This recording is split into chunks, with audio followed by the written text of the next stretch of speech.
दोस्तों, यह बात लगभग 1 साल पहले की है। हमारे रिश्तेदार में किसी की डेथ हो गई थी।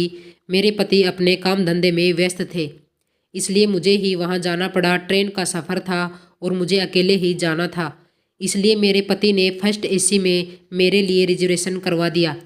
रात को 9 बजे की ट्रेन थी। मुझे मेरे पति स्टेशन तक छोड़ने के लिए आए और मुझे मेरे कूप में बिठाकर टिकट चेकर से मिलने चले गए। मेरा कूप केवल 2 सीटों वाला था। अभी तक दूसरी सीट पर कोई भी पैसेंजर नहीं आया था। मैंने अपना सामान सेट किया और अपने पति का इंतज़ार करने लगी। थोड़ी ही देर में मेरे पति वापस आ गए।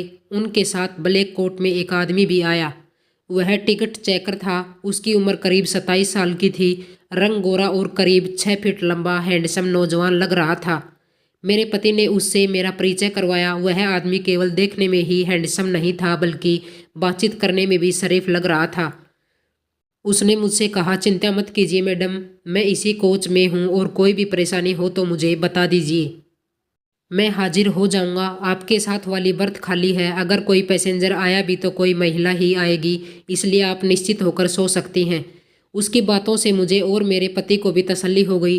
ट्रेन चलने वाली थी, इसलिए मेरे पति ट्रेन से नीचे उतर गए। इसी समय ट्रेन चल दी। मैंने अपने पति को खिड़की से बाय किया और फिर अपनी सीट पर आराम से बैठ गई। दोस्तों, मुझे आज अपने पति से दूर जाने में बिल्कुल अच्छा नहीं लग रहा था, क्योंकि मेरा वह समय बीते हुए एक ही दिन बीता था। और जैसा कि आप सब लोग जानते हैं, ऐसे दिनों में शरीर की चाहत कितनी बढ़ जाती है। मैं अपने पति से जी भरकर प्यार करना चाहती थी, लेकिन अचानक मुझे बाहर जाना पड़ रहा था। इसी कारण से मैं मन ही मन दुखी थी। तभी कूप में वह हैंडसम टीटी आ गया। उसने कहा, मैडम आप गेट बंद कर लीजिए, मैं कुछ देर में आता हूँ, तब आपका टिकट चेक कर लूँगा। उसके जाने के बाद मैंने सोचा कि चलो कपड़े बदल लेती हूँ, क्योंकि रात भर का सफ़र था और मुझे साड़ी में नींद नहीं आती। यह सोचकर मैं गाउन निकालने के लिए अपना सूटकेस खोला तो सर पकड़ लिया, क्योंकि मैं जल्दबाजी में गाउन के ऊपर वाला नेट का पीस तो ले आई थी, लेकिन अंदर पहनने वाला हिस्सा घर पर ही रह गया था। जो हिस्सा मैं लाई थी वह पूरा जालीदार था, जिसमें से सब कुछ दिखता था। थोड़ी देर बैठने के बाद मेरी अंतरात्मा ने मुझे एक नया निर्णय लेने के लिए विवश कर दिया। मैंने सोचा कि क्यों आज इस हैंडसम नौजवान से प्यार का मजा लिया जाए। यह बात दिमाग में आते ही मैंने वह जालीदार कवर निकाल लिया और पहन लिया। सारी तैयारी करने के बाद मैं अपनी सीट पर लेट गई और मैगजीन पढ़ते हुए टीटी का इंतज़ार करने लगी। मुझे इंतज़ार करते करते 5-7 मिनट बीत गए, तो मैंने सोचा कि क्यों ना पहले खाना खाकर फ्री हो लूँ। यह सोचकर मैंने अपना खाना निकाल लिया, जो मैं घर से साथ लाई थी। खाना शुरू करते ही मैंने सोचा कि खाने के बीच में टीटी टिकट चेक करने आ गया तो बीच में उठकर टिकट निकालना पड़ेगा। यह सोचकर मैं अपने पर्स में रखा टिकट निकाल लिया। टिकट हाथ में आते ही मेरी आंखों के सामने उस टीटी का जवान शरीर घूम गया और मेरे अंदर चाहत होने लगी। पूरी तैयारी के बाद मैं खाना खाने लगी, तभी मेरे कूप का गेट खुला और टीटी अंदर आ गया। अंदर आते ही मुझे पारदर्शी कपड़ों में देखकर बेचारे को पसीना आ गया और इधर उधर देखने लगा। मैंने उसका हौसला बढ़ाने के लिए उसकी तरफ मुस्कुरा कर देखा और कहा, आइए टीटी साहब बैठिए, खाना खा लीजिए। मेरी बात सुनते ही वह बोला, नहीं नहीं मैडम, आप खा लीजिए, मैं तो बस आपका टिकट चेक करने आया था। कोई बात नहीं, मैं कुछ देर बाद आ जाऊंगा, आप आराम से खा लीजिए। मैंने उसे सामने वाली सीट पर बैठने का इशारा करते हुए कहा, नहीं नहीं, आप बैठो ना, मैं अभी आपको टिकट दिखाती हूँ। यह कहकर मैंने अपना खाने का टिफिन नीचे रख दिया और टिकट ढूंढने का नाटक करने लगी। यह सब करते हुए मैं बार बार नीचे झुक रही थी ताकि वह जी भर के देख ले।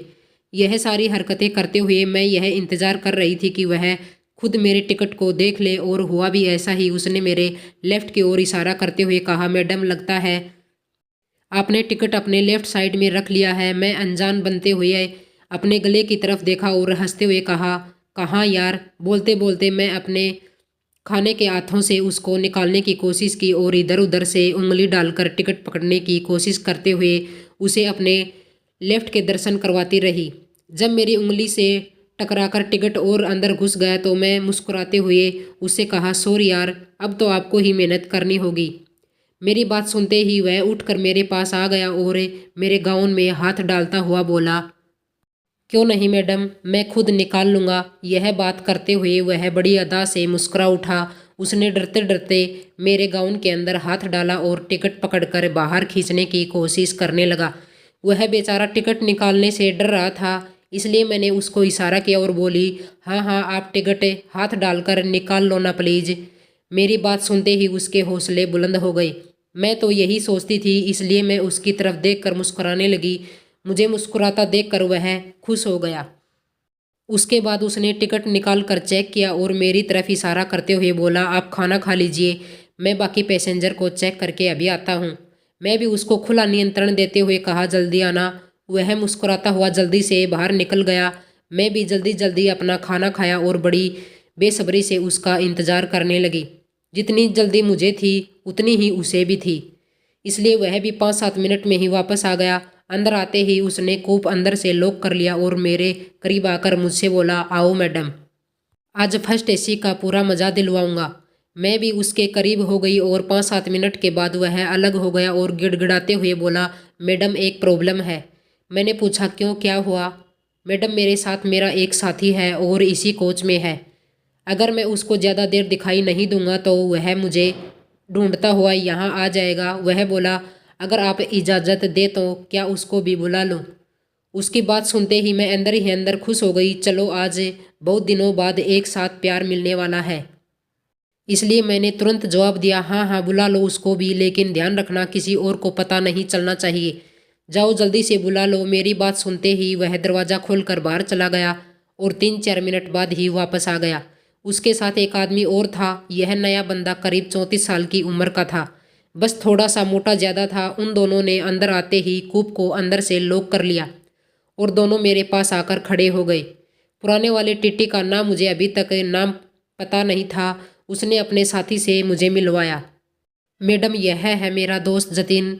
मैं खड़े होते हुए उसके साथ हाथ मिलाया और पुराने वाले से बोली, यह तो ठीक है पर तुमने अभी तक अपना नाम तो बताया ही नहीं। मेरी बात पर मुस्कुराते हुए वह बोला, मैडम मुझे अक्षत कहते हैं, वैसे आप मुझे अक्सू भी बुला सकती हो। मैं उन दोनों से कहा, अक्सू तुम्हारा नाम तो अच्छा है, लेकिन यार तुम लोगों ने यह मैडम मैडम क्या लगा रखा है? मेरा नाम रश्मि है, वैसे तुम लोग मुझे किसी भी नाम से बुला सकते हो। आपस में परिचय पूरा होने के बाद हम लोग थोड़ा खुल गए थे, लेकिन वह दोनों कुछ शर्मा रहे थे, इसलिए पहल मुझे ही करनी पड़ी और मैं अक्सू के गले लग गई। तभी अचानक कूप का दरवाज़ा खुला और 2-3 आदमी एक साथ अंदर आ गए। ट्रेन किसी बड़े स्टेशन पर रुकी हुई थी। अचानक उन लोगों के अंदर आने से मैं चौंक गई और जल्दी से अलग होकर अपने कपड़े उठाकर अपना बदन छुपाने की कोशिश करने लगी। उन लोगों के अंदर आते ही जतिन जोर से चहक कर बोला, आओ बॉस, मैं आप लोगों का ही इंतजार कर रहा था। उसने जल्दी से कूप का दरवाज़ा अंदर से लॉक कर लिया और मेरी तरफ मुड़कर बोला, चिंता मत करो मैडम, यह लोग भी अपने दोस्त हैं।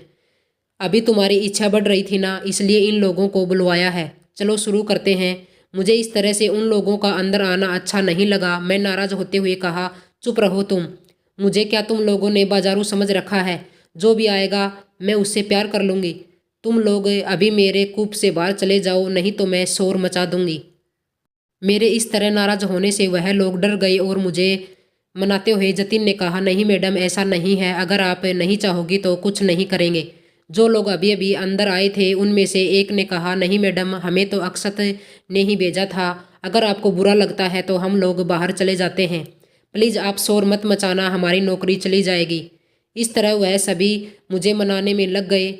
मैंने मन ही मन सोचा कि अब इन लोगों ने मुझे तो देख लिया है और अभी तक अपना काम भी नहीं हुआ है। सुबह तो ट्रेन से उतर कर चले ही जाना है, फिर यह लोग कौन सा कभी दोबारा मिलने वाले हैं। यह सोचकर मैंने उनको डरते हुए कहा, ठीक है, मैं तुम लोगों को केवल आधा घंटे का समय देती हूँ, तुम लोग जल्दी जल्दी अपना काम करो और यहाँ से निकल जाओ, और अब कोई और इस कूप में नहीं आना चाहिए। वह सभी खुश हो गए और जी मैडम करने लगे। जतिन ने उन लोगों से कहा कि चलो अब मैडम का मन दोबारा से ठीक करना पड़ेगा, तुम लोग आगे आ जाओ। और मैंने ट्रेन में इसी तरह से अपना सफ़र पूरा कर लिया। दोस्तों मैं उम्मीद करती हूँ आपको यह कहानी ज़रूर पसंद आई होगी, तो प्लीज़ वीडियो को लाइक करके चैनल को सब्सक्राइब कर लीजिए। आगे भी आपको ऐसी ही इंटरेस्टिंग कहानी देखने को मिलती रहेंगी। धन्यवाद।